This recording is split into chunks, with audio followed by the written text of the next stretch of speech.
Ukrainian President Volodymyr Zelensky's impassioned pursuit of NATO membership took center stage at a Brussels summit. With the weight of the war bearing down, Zelensky underscored the urgency of his victory plan, standing shoulder to shoulder with NATO Secretary-General Mark Rutte.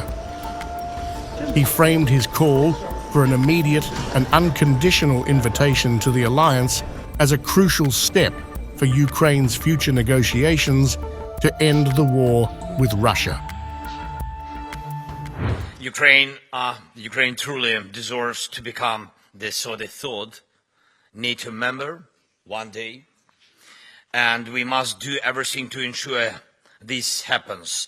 That is why the first fundamental point in the victory plan is the invitation to NATO.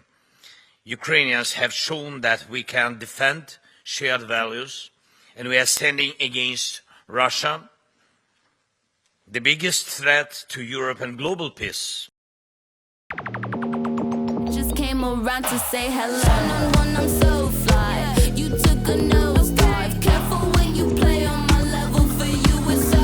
Hey, hello. Motorola Razr 50 Ultra. Flip the script. Hello, Moto. Zelensky didn't hold back in his critique of Russian President Vladimir Putin, accusing him of preparing for further conflict rather than peace. Putin is preparing his own reinforcements to continue the war, not end it. Of course, Putin wants to match your country's ammunition production by next year. And he's getting help from North Korea with shells, equipment, now even people. And plus Iran. Unfortunately, we are receiving signal that China is still actively helping Russia drag out this war. And we have clear intelligence data. We need to strengthen now. The victory plan is designed for this moment, and I urge all of you to help make it happen. If we start now and follow the victory plan, we can end this war no later than next year. Yet, despite his fiery rhetoric, the prospect of a swift invitation to NATO seems elusive. Zelensky acknowledged that while full membership may be delayed until after the conflict, initiating discussions now remains crucial to Ukraine's future security.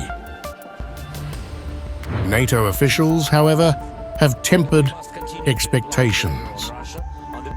US Ambassador to NATO Julianne Smith underscored that issuing a formal invitation remains a distant prospect, especially with the US deeply entrenched in a presidential race. Mark Rutte echoed this caution, reiterating his support for Ukraine's future in NATO, while signaling that the complexities of such a decision required more time. It is my firm belief that one day Ukraine will be a member of NATO, and I will applaud when that day comes. It's also very clear that Putin or Russia have no say in this, no vote, no veto. They cannot influence that discussion. And then obviously it is up to the allies to discuss amongst themselves how to take this forward.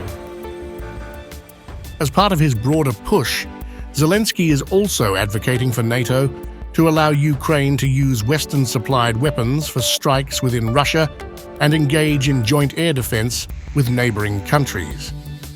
However, despite Zelensky's whirlwind diplomatic campaign across Europe and the US, public endorsements of these bolder measures have been muted. Zelensky acknowledged that concerns over entangling the US in a direct conflict with Russia have significantly influenced the discourse surrounding NATO membership. This delicate balance weighs heavily on future decisions regarding Ukraine's accession. NATO is a sensitive topic for the United States. All this time, they believe that NATO is drawing the alliance into the war. Even inviting Ukraine to NATO is supposedly a red line. In my view, legally, it is not fair. If you really want, and not just in words, Ukraine to be part of NATO, that is very important for the security of the European continent, then the words must match the deeds. Despite these challenges, European leaders reaffirmed their unwavering support for Ukraine during the summit. European Commission President Ursula von der Leyen, alongside European Council President Charles Michel, unveiled a $50 billion financial package to sustain military and financial aid for Ukraine. As you know, Europe is working on a loan of up to 35 billion euros as part of the G7 pledge. And this loan to Ukraine will be served by the proceeds of the immobilized Russian assets. So the message here is also very clear. Russia has to pay for the damages it caused. We also were discussing our overall goal. We want to support a just and lasting peace for Ukraine, one that upholds its sovereignty and territorial integrity. And in parallel, we are also preparing of what will come after peace is achieved. Of course, we will help Ukraine to reconstruct, and we are accompanying Ukraine on its path to the European Union accession. Lithuania's defense minister described Ukraine's potential NATO invitation as a real, irreversible page of history. Estonia's defense minister echoed these sentiments, expressing optimism that Zelensky's plan would eventually transcend rhetoric and evolve into concrete action. But invitation is a first stage, and if you give invitation, it's real, irreversible page of history. So it's a real, not in wordings, just in conclusions, but it's a real irreversibility on point of no return. And sending the message to Russia, but we don't have the veto power, informal veto power on NATO and NATO enlargement.